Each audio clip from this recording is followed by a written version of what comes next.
Hello everyone. So welcome back to the latest lecture session. So today we are going to discuss the relevant aspects, let's say, or the relevant laws, let's say, that cover some of the aspects that we discussed in class, let's say, right, or those we are going to discuss in class, right. So typically in this class we are looking at hazardous waste, right. So obviously we are looking at aspects relevant to hazardous waste. There are other laws out there.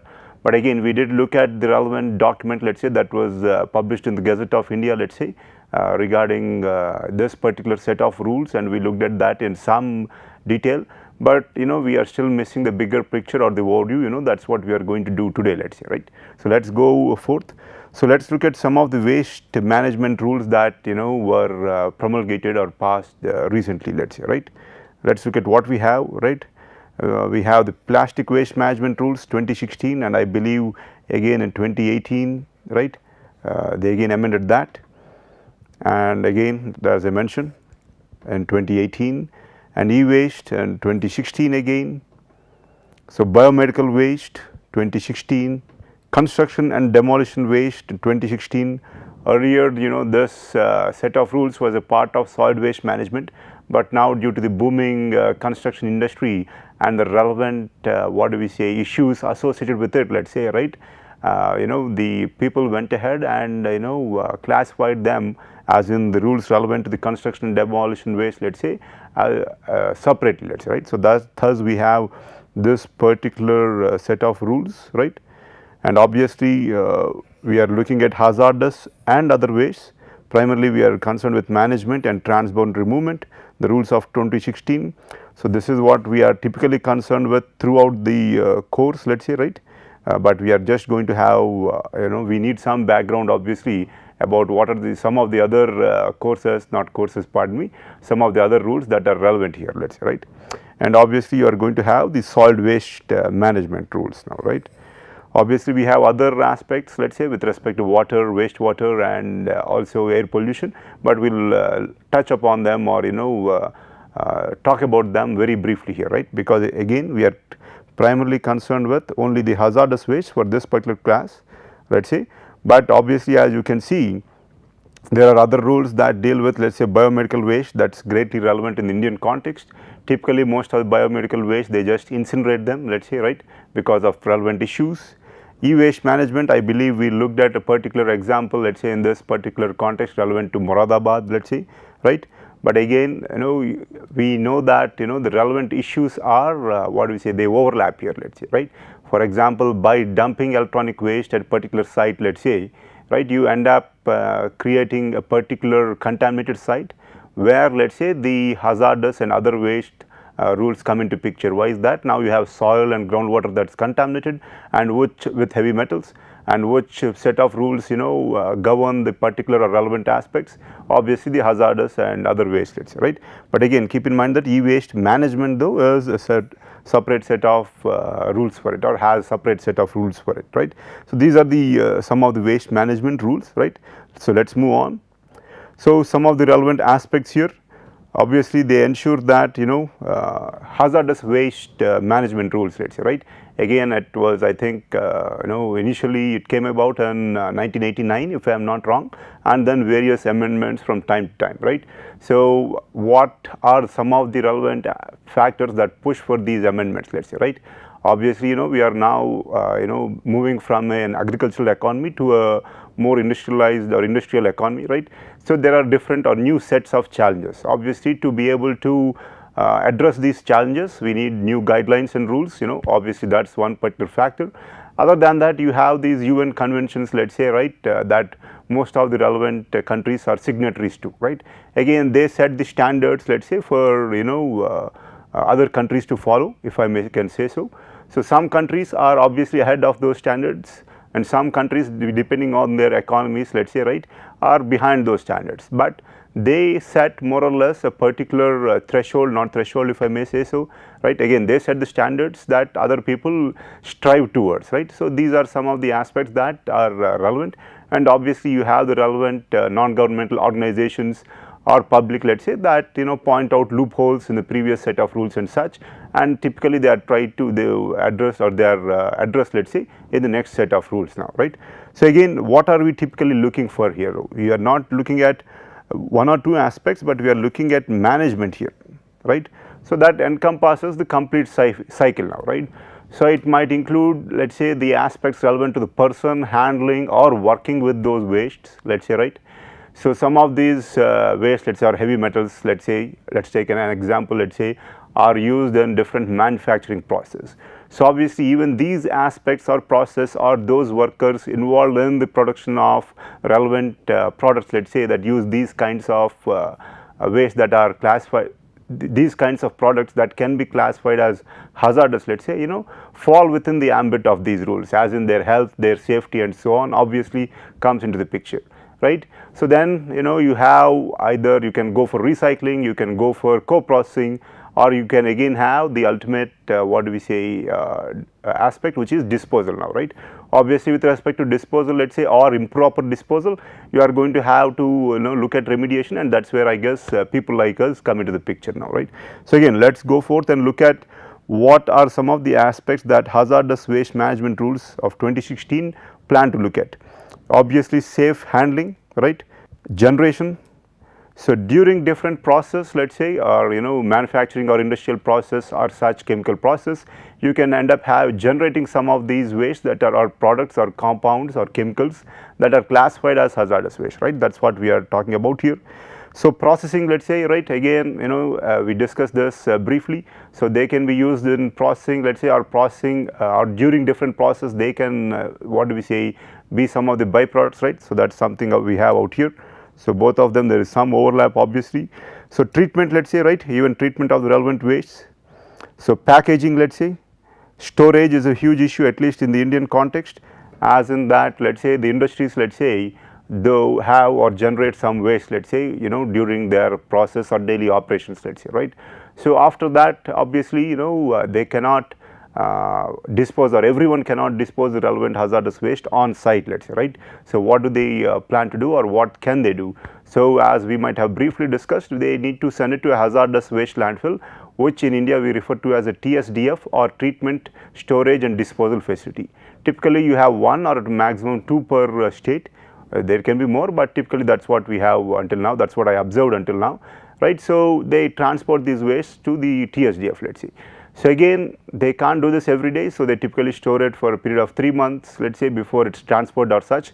Again, such storage and such, again, if they are stored improperly, let's say, again, leaching and contamination of the groundwater, soil and such can occur, and these are some of the relevant aspects or examples, let's say, right? So obviously, as I mentioned, storage and then transportation, let's say, to the different sites, let's say, or for processing or such, right? So use reprocessing, let's say, reprocessing, that's the key aspect here. So collection of the waste, right? Obviously people coming in and collecting the waste and such, that's something to keep in mind. So conversion from one form to the other, either from non-toxic to toxic, or typically toxic to non-toxic after co-processing and such, right? Or you can offering for sale, destruction and disposal of hazardous waste. Typically that's the job of the TSDF operator, typically, let's say, right? And as I mentioned, typically, not typically, they came into the effect in the year 1989, right? Again, here, as you can see, they are now trying to look at all the relevant aspects, let's say, right? As in people exposed to it, or as in what do we say, the people that are working in the collection, let's say, transportation, let's say, right? Or even the generation of waste and such. So more or less they are trying to cover the entire life cycle of these particular hazardous waste, as in we are not just looking at disposal, but all the relevant aspects, let's say, right? Again, that's what they want to ensure rather, right? So let's move on. So in 2016, to distinguish between hazardous and other waste, that's one of the key aspects that the rules published in 2016, let's say, are looking at or have looked at. So hazardous waste, as we looked at, let's say, I think in the document we looked at different cases with respect to toxicity, right, and flammability, corrosivity and so on and so forth. So we have different characteristics based upon which we can characterize a particular waste as hazardous waste. I think we have physical characteristics, chemical, biological, reactivity, toxicity, flammability, explosivity and corrosivity, right? And there were different details about how to measure, let's say, if a particular compound can be determined to be explosive or such, let's say. Obviously there are relevant procedures laid out there, right? But In this particular new set of rules, 2016 rules, what the one unique aspect, I guess, compared to the other rules, it's that other waste, let's say, right. So, waste such as tires, paper, metal scrap, and only a few, not all obviously, very few used electronic items now, right, come under the ambit of these particular rules. Earlier, let us say waste, tires, paper waste, let us say, and metal scrap, as you know, they are pretty relevant to the Indian context, but earlier, not as much emphasis on them, let us say. But now they are under the ambit of this particular set of rules, let us say, right. So, now the relevant effects are going to be felt by the relevant operators or generators of these particular what do we say, kinds of waste, let us say, right. Obviously, they are not under hazardous waste, but under the other waste, let us say, right. So, again they are recognized as resource for recycling and reuse, right. So, without proper recycling and reuse, some of these other wastes after disposal can end up as hazardous waste, let us say, right. So, obviously, the emphasis here is on recycle and reuse now, right. So, let us move on. So, one other aspect is that they are trying to, they as in the relevant people or the MOEF here, let us say, by passing this set of rules, let us say, while bringing in other kinds of waste into its within its ambit, is also looking at streamlining the relevant process, let us say, and also bringing in more stakeholders, let us say. Earlier, I believe it was mostly the CPCB. Now, even the state institutions and such, some of the relevant bodies such as SPCB, let us say, or State Pollution Control Board, or PCC, and so on, are now or share some other of these duties, let us say, right. So, that is one particular aspect, right. As an earlier primarily CPCB, now different roles for Ministry of Environment and Forest, CPCB, the relevant governments, let us say SPCB, right, port authorities, even the custom authority, which looks at import and export, let us say, right, and these aspects, So, again it is relatively more clearer, let us say. So, thus let us say typically many people might have experienced red tape or issues with respect to bureaucracy, right. Again, there are particular reasons why such issues exist, and one of the reasons is that some of the laws are unclear, let us say, or there is considerable overlap between one or the other or such, or there are loopholes, let us say, right. So, this time they try to plug in some of those loopholes, let us say, right. So, let us move further. So, the State Pollution Control Board or Pollution Control Committee have been designated with wider responsibilities, let us say, right, and almost every aspect of hazardous waste generation, handling, and more importantly obviously their disposal, let us say, right. So, it is more or less delegating the relevant tasks, right, and now SPCB has a considerable role to play, right.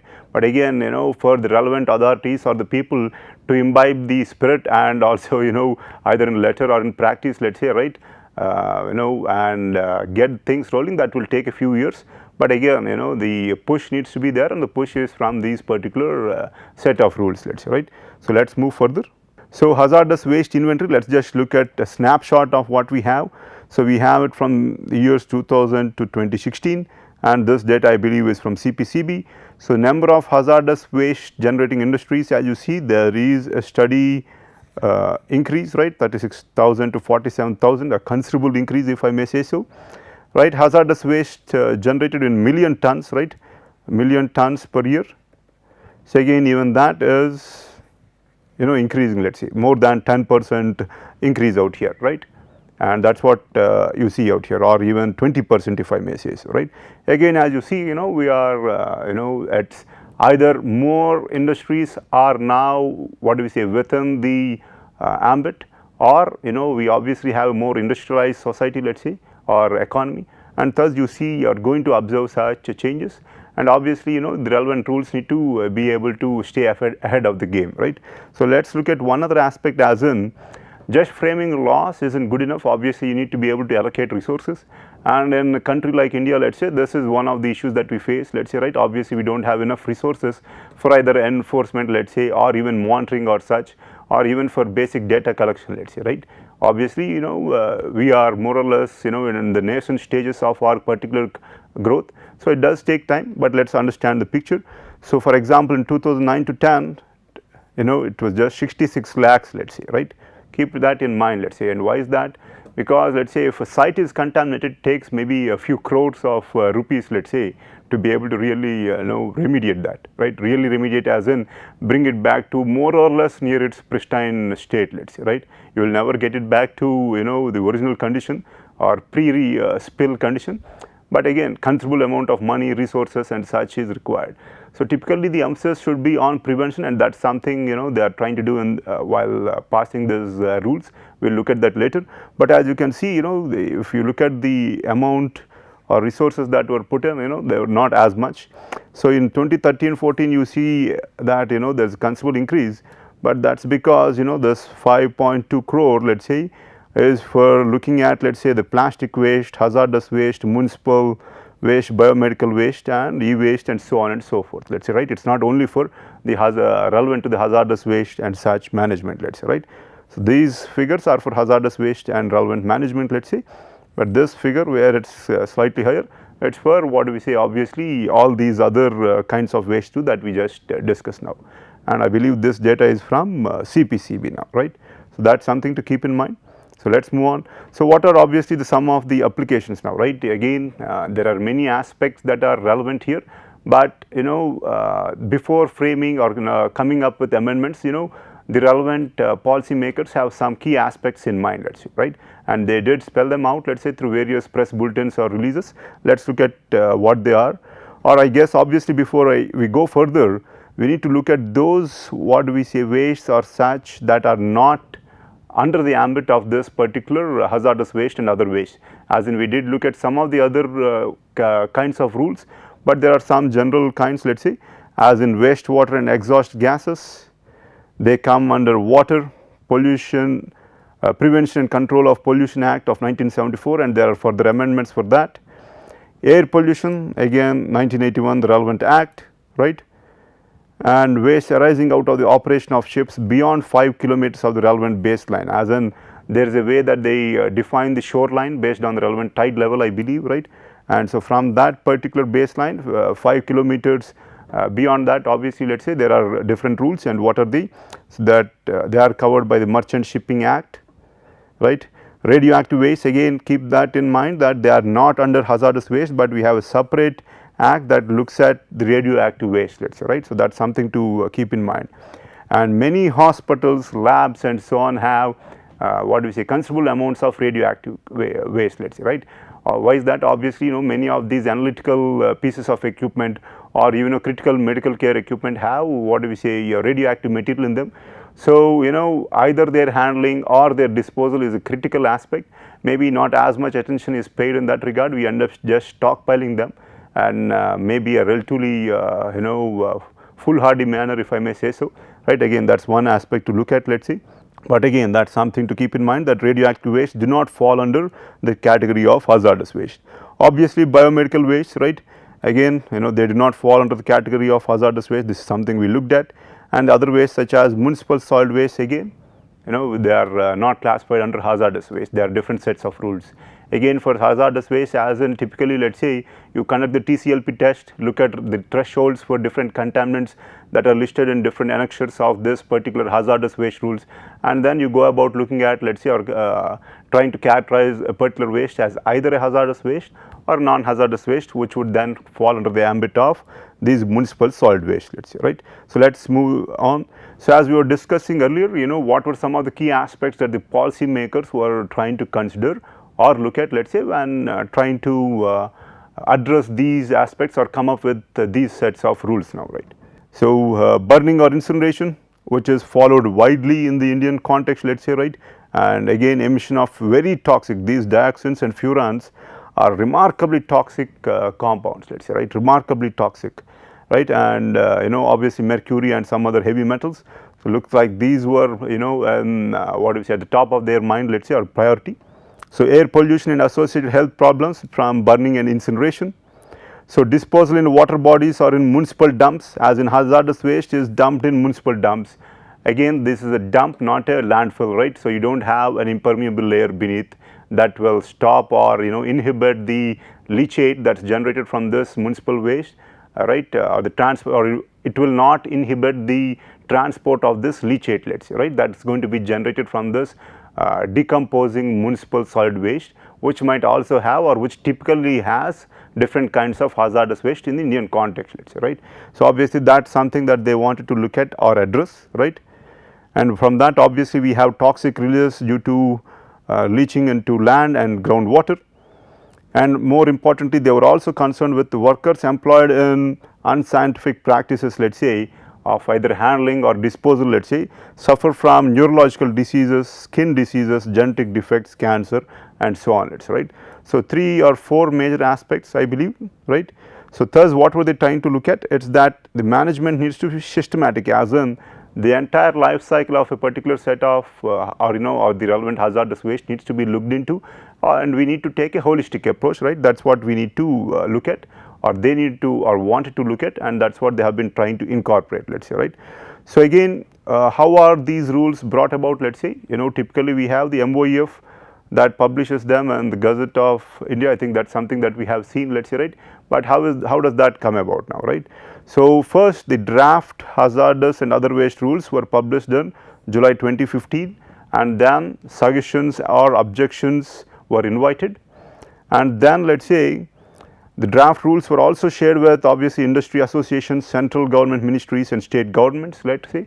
I mean the relevant aspects here are twofold: suggestions to maybe improve the law better, or to make it better, and more often than not also to see to it that the relevant law is not too ambitious, as in considering the state of the Indian industry, the relevant options available to treat particular kinds of what do we say, waste, or meet the relevant objectives. As in, if our capacity is only at this level, we do not set the standards out there, though we set it somewhere out there, let us say, right. It is a gradual or step by step process, right. So, that is something that also is taken into account, as in you do not set over ambitious targets that cannot typically be met considering the practical or ground realities, right. So, that is again something that comes out in such cases.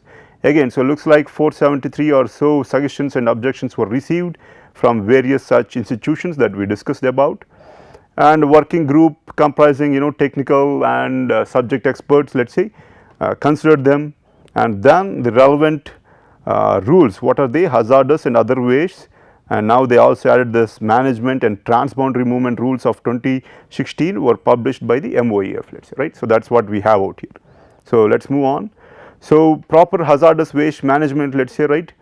So, obviously unscientific disposal, let us say, has considerable issues, right. So, they want to look at primarily the scientific disposal of hazardous waste, let us say, and obviously now as we talked about previously, and also we are going to do so throughout this course, once you have a release of a toxic compound onto the land or water, ground or surface water, let us say, it is remarkably difficult to remediate the site. So, the key aspect is that you want to minimize the adverse impact, let us say, right.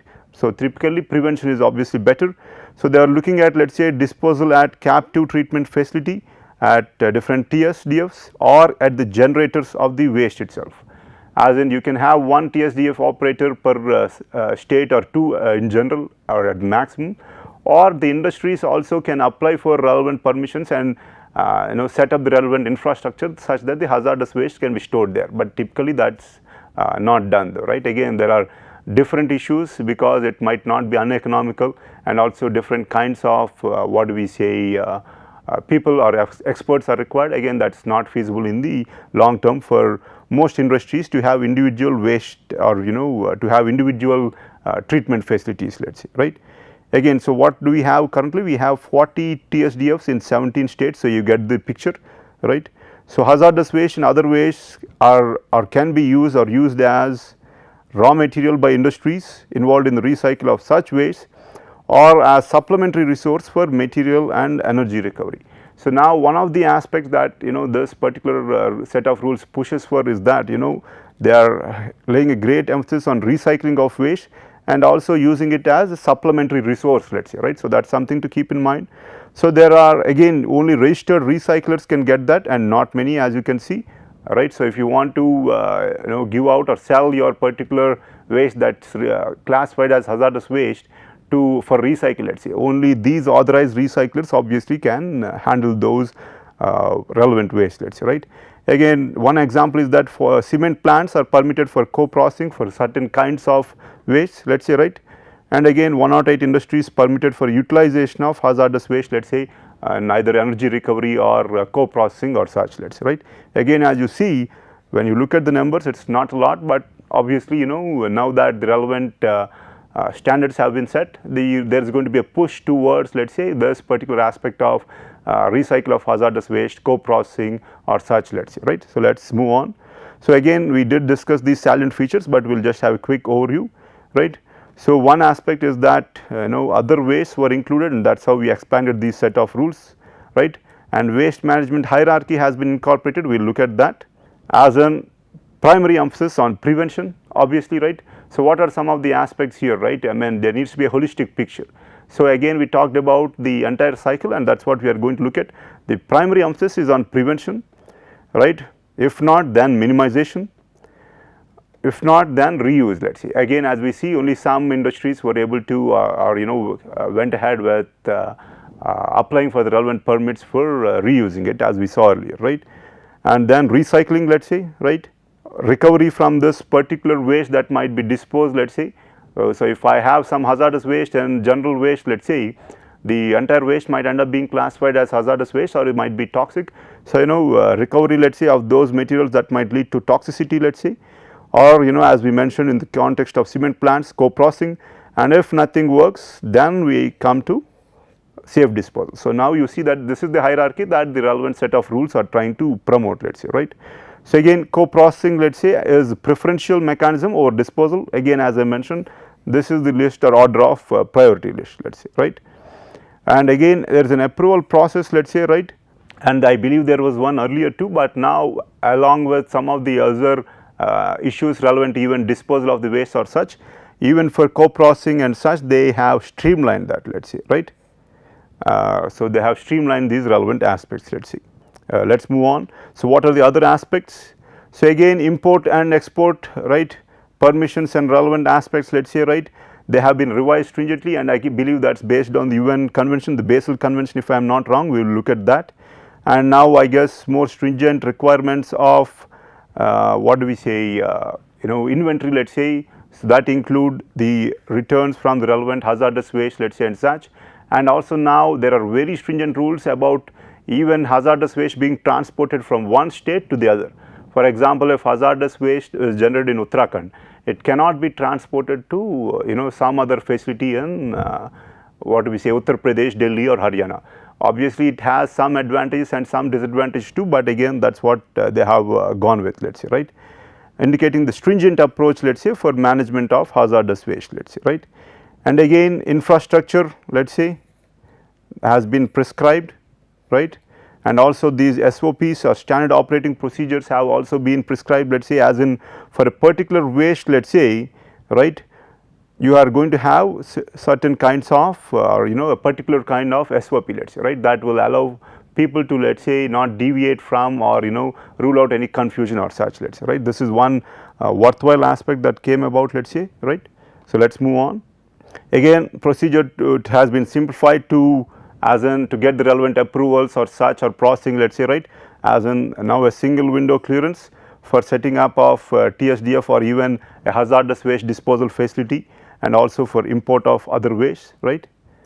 So, again process of import and export, as we mentioned earlier, has been streamlined, and as I mentioned earlier, people or we are also part of this Basel convention, which is an international treaty, let us say, right, and there more or less the emphasis was on, let us say, preventing or minimizing the movement of hazardous waste from one country to the other, as in many kinds of hazardous waste, let us say, typically are transported from developed countries to the developing countries. Why is that? In developed countries, for their standards and for their rules, which are pretty strictly enforced, it is difficult to or uneconomical to treat them, let us say, or look at handling, not handling, let us say, treating and disposing those hazardous waste. So, what is done, let us say, is that they are legally, let us say, transported to different developing countries, including India, let us say, and here obviously the rules, the enforcements and such are relatively lax, let us say, and typically we end up having issues, but because of, let us say, what do we say, money involved here, let us say, legal amounts, if I may say so, right, or the legal economy that is involved here, you have what do we say, a thriving market, let us say, for importing these waste, but now such a few of those aspects have been clamped down upon, let us say, right.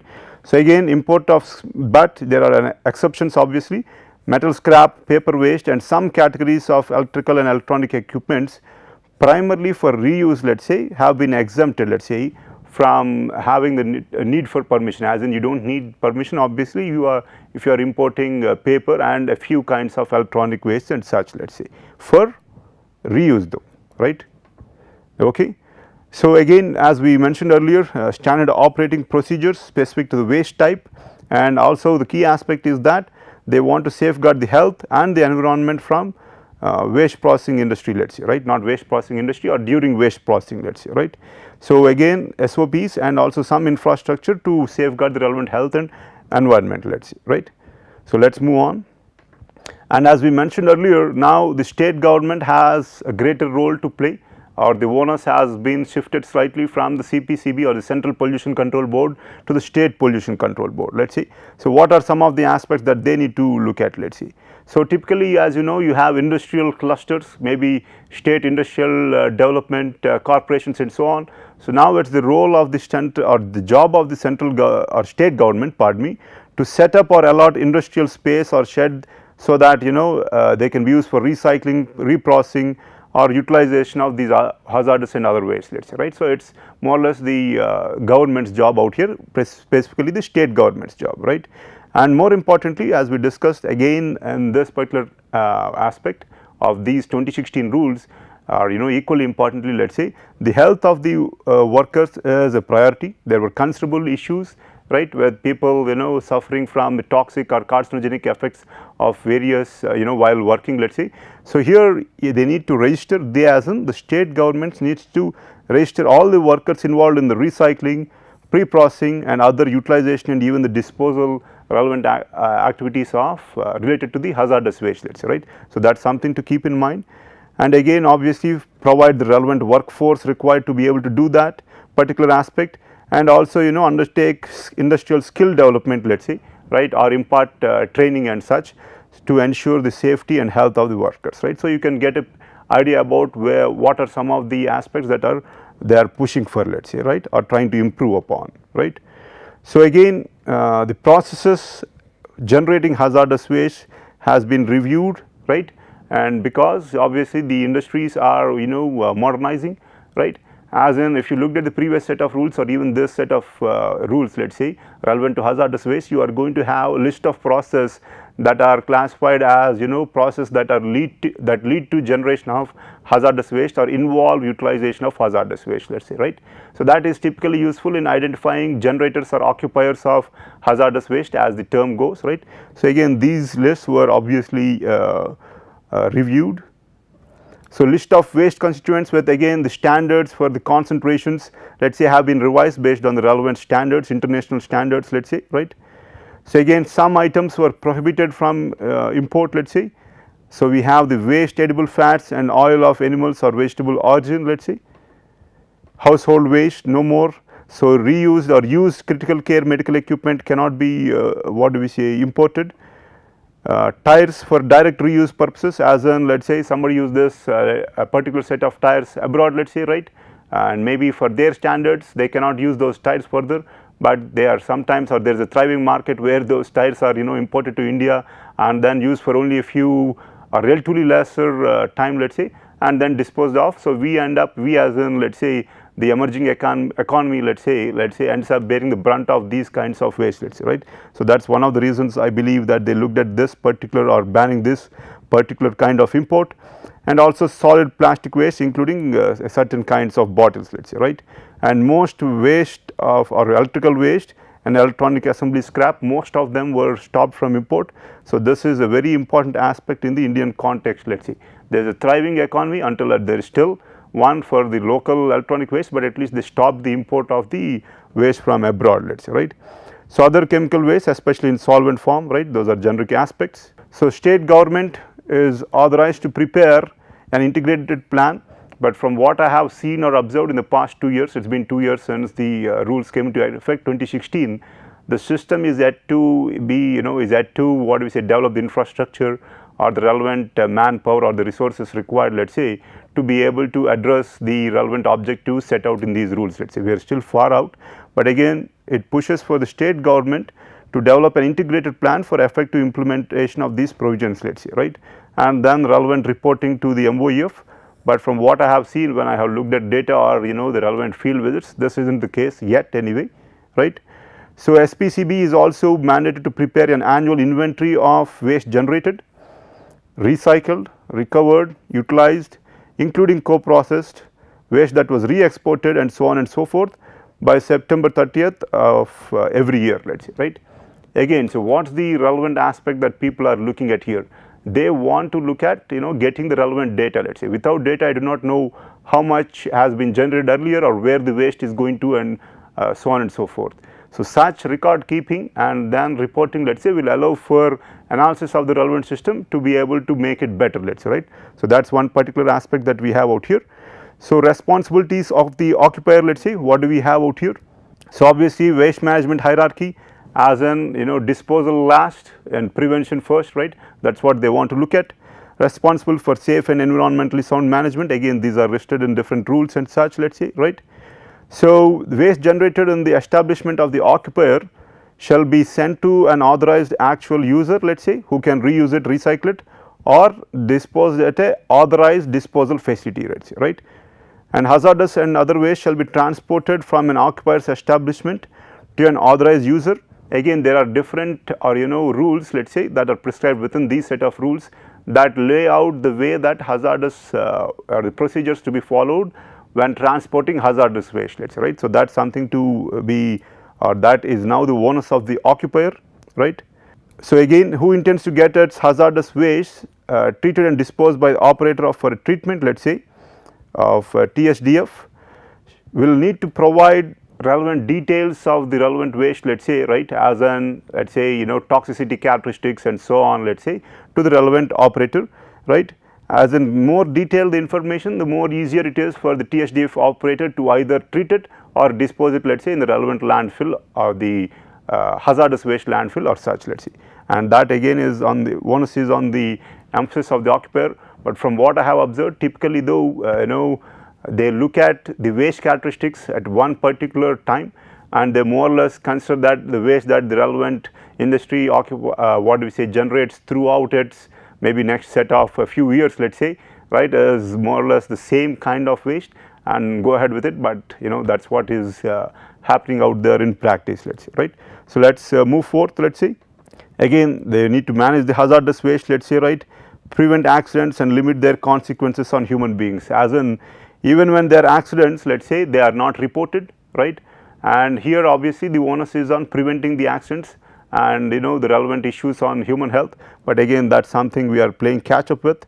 And again, more importantly, to ensure safety of the relevant people working in the relevant environment, let's say, again due to either push or let's say lack of awareness, let's say, or due to economic reasons, the relevant people working are not given the relevant protective equipment. That's something again that pushes for, let's say, right. So let's move on. So Department of Industry of the state government, let's say, has to give the relevant space for recycling, processing and such.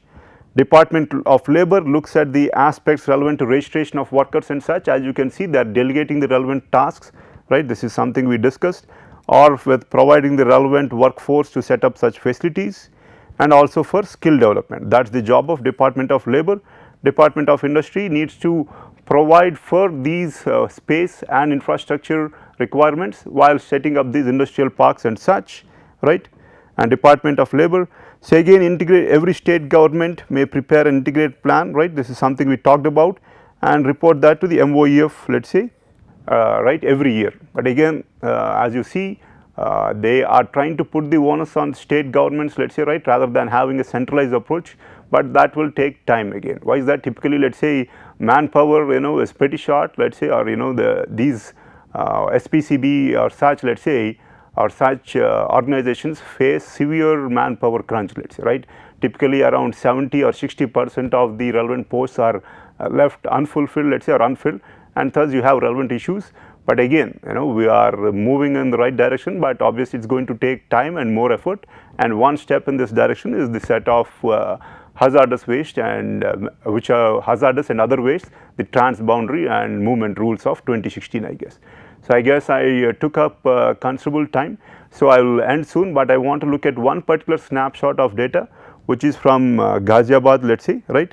So let's look at that particular aspect. So 2010 and 2018, as you can see the hazardous waste generated, let us say. So here around 10,000 and here around 55,000. So considerable jump for Ghaziabad, let us say, and let us see what was the picture in 2010. So most of it, let us say, our considerable fraction was recyclable, that is what they say. 5% went to incineration, but major fraction went to the landfill, let us say, that was in 2010. Let us look at what the system was in 2018 though, right. As you can see, the picture changed. A major, a huge fraction, let us say, is now under or classified as under being recycled, and a considerable chunk still landfill and incineration too. But as you can see in 2018 though, the picture is considerably different, as in recycle 42% earlier, but now 82%, right. So even though the waste or quantum of waste increased considerably, we see that the relevant process or the industry has adapted such that more considerable fraction of the waste are now being recycled, let us say, right.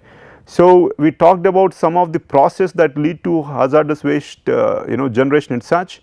So let us look at the major aspects here. So landfill, let us say, so secondary production of lead, most of it goes to landfill. With respect to incineration, the petroleum refining or refinery process, let us say, they more or less end up using incineration typically. So recycle more or less, what did we have? Secondary production of zinc, right, that is one aspect, copper, or some of the aspects with respect to decontamination barrels, let us say, or decontamination of barrels and such, let us say, right. So again, that was the picture in 2010. As you can see, it changed considerably in 2018. But again, what are these particular process on the x axis? These are the different process that are classified under the relevant rules as hazardous waste, what do we say, or those waste, not waste, pardon me, process that involve the usage of hazardous waste, let us say, right. So now you see that the picture has changed considerably, let us say. But again, if you look at the relevant details, let us say, you will see that those, what do we say, companies or process, if I may say so, that were involved in dumping waste for the landfill or to the landfill still do so even now, let us say, right. But I guess there needs to be a push for a change in those sectors. Where will that come from? Through SOPs or tax rebates or such, right. Otherwise there is no economic need as of now for those industries to change their behavior, let us say, right.